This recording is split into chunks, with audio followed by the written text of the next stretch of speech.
Star জলসায় আসতে চলেছে নতুন ধারাবাহিক তিলোত্তমা। এই নতুন ধারাবাহিকটি নিয়ে দর্শকরা কিন্তু খুবই এক্সাইটেড, কারণ এই নতুন ধারাবাহিকের প্রোমো দর্শকদের খুবই ভালো লেগেছে। দর্শকদের এই নতুন ধারাবাহিকটি নিয়ে পজিটিভ রিয়াকশান রয়েছে। স্নেহাশিস চক্রবর্তীর নতুন ধারাবাহিক তিলোত্তমায় যে প্রধান নায়িকার ভূমিকাতে অভিনেত্রী সুস্মিতা দেকে অভিনয় করতে দেখা যাবে, সেই বিষয় তো আপনাদেরকে আগেই জানিয়ে দিয়েছিলাম।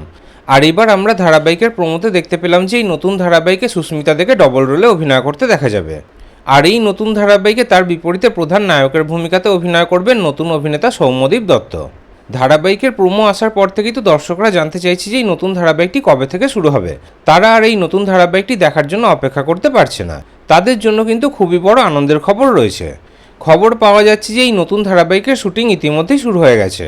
আর এই নতুন ধারাবাহিকটি এই মাসের মাঝামাঝি সময় শুরু হয়ে যাবে, মানে জুলাই মাসের মাঝামাঝি সময় শুরু হয়ে যাবে। আর এই নতুন ধারাবাহিকটি কিন্তু খুবই ভালো স্লটে দেওয়া হবে। স্নেহাশিস চক্রবর্তী ধারাবাহিক সাধারণত খুবই ভালো স্লটে আসে, আর এই নতুন ধারাবাহিকের প্রমোত দর্শকদের খুবই ভালো লেগেছে। তাই ধরে রাখুন যে এই নতুন ধারাবাহিকটি কিন্তু প্রাইম স্লটেই দেওয়া হবে।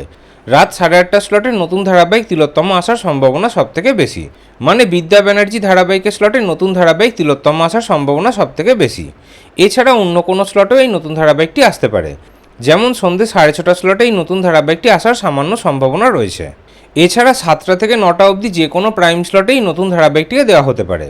আর তেমনটা যদি হয় তাহলে ওই স্লটে সম্প্রচার হওয়া ধারাবাহিকটিকে অন্য স্লটে পাঠিয়ে দেওয়া হবে। তাহলে আপনারা কি চান, স্নেহাশিস চক্রবর্তীর প্রোডাকশনে সুস্মিতাদের নতুন ধারাবাহিক তিলোত্তমা কোন স্লটে আসুক? রাত 8:30 স্লটে, সন্ধ্যে 6:30 স্লটে, নাকি অন্য কোনো স্লটে? এই বিষয়ে আপনাদের কি মতামত কমেন্টে অবশ্যই জানাবেন।